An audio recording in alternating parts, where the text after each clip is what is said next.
I'm Madhu Sharma and this is Design Mind. Every episode we teach your mind about design by analysing a website. In this episode of Design Mind, we are going to examine some interesting design articles. There's loads of great articles on the web, but many designers don't have time to read them, so I thought I would use the Thursday episodes to go over a particular topic. This week we are looking at the subject of design burnout. Let's begin with this article by Scott Birkin. Although it was written back in 2008, it provides a useful definition of design burnout. If you find yourself no longer caring about design, find everything pointless, and feel depressed, then you are probably suffering from creative burnout. The article then provides a variety of coping strategies. After reading all of Scott's ideas, I've noticed that they fall into three categories. The first is talking to people, such as team members and your boss. By talking, you'll not only feel a sense of release, but you'll probably get helpful ideas and support over what steps to take next. The second strategy is to take a break.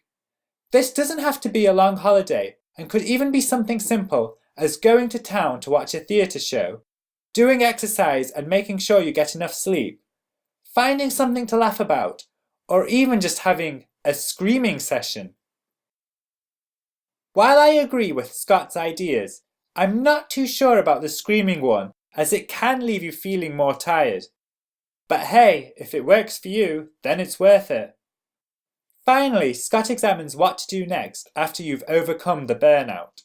He suggests the best approach is to break projects into smaller pieces so they don't become too overwhelming. One aspect that's really useful about Scott's article are the comments at the bottom. Even though the article is over 5 years old, people are still posting their tales of how they overcame burnout. One especially good comment is by Maggie, who comes up with a suggestion of having a diverse range of interests. That way, if one area becomes a problem, you can draw strength and inspiration from other areas. It's good advice, although I must admit, I do envy these people who seem to have time to do everything. Next up is an article by Chapman, posted in June 2014. The article covers a range of practical steps. It's especially good for freelancers who might not have access to the teammates that Scott discussed. I'll now spend a few minutes going through some of her steps. Identifying exactly what your issues are. When you are burnt out, it can be hard to know why, so trying to nail down the specific issue will make it easier to fix. Finding new sources of inspiration. Web designers often look at other websites for inspiration. However, sometimes looking at different mediums, such as art and fashion, can spark your imagination in new ways. There are several great fashion blogs out there, as well as resources such as Pinterest and Tumblr. Finding new challenges to complete. These could involve creating a new portfolio or working on a new project. Doing this could give you a new sense of satisfaction. Finding a mentor to draw upon. A mentor will have overcome many of the challenges you face and can offer direction. Alternatively, you could find someone else to mentor, which would be a very rewarding experience. Re-educating yourself.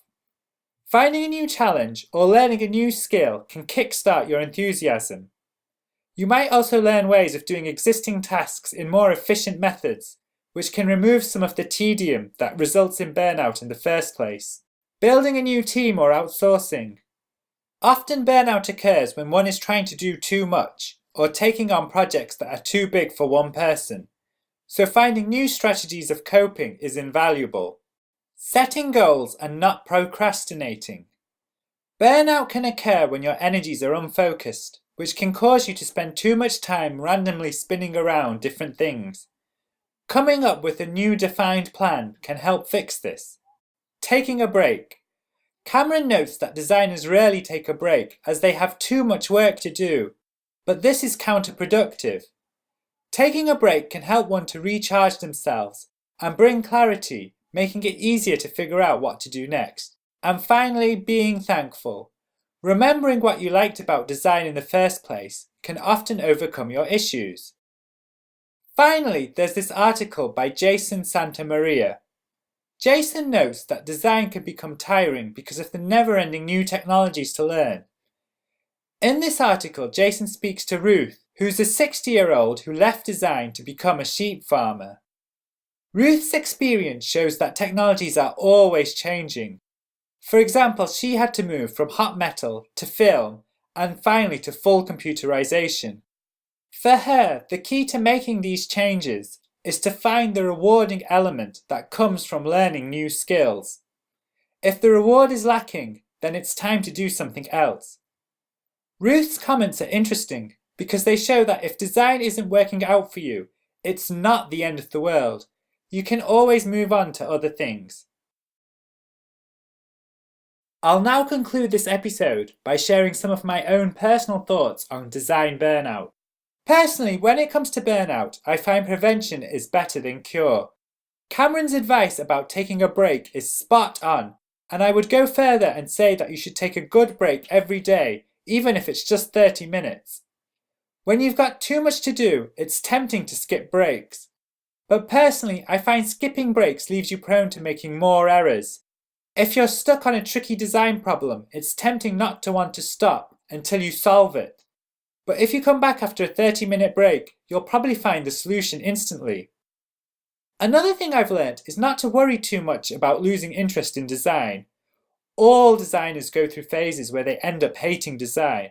When this happens, it's easy to panic and worry that your career is over. This just creates more stress, which makes things even worse. It's just best to accept that you'll sometimes have periods where you're no longer interested in design. Viewing it as a cycle removes all the stress and worry, as you'll know that it won't be long before you become interested again. That's it for this episode of Design Mind. A new episode is released every Monday and Thursday. Find us on the web at www.designmind.info. Our YouTube channel is youtube.com/designmindinfo. You can also find us on iTunes. We'd love it if you could leave us a review at any of these places. Until next time, happy designing!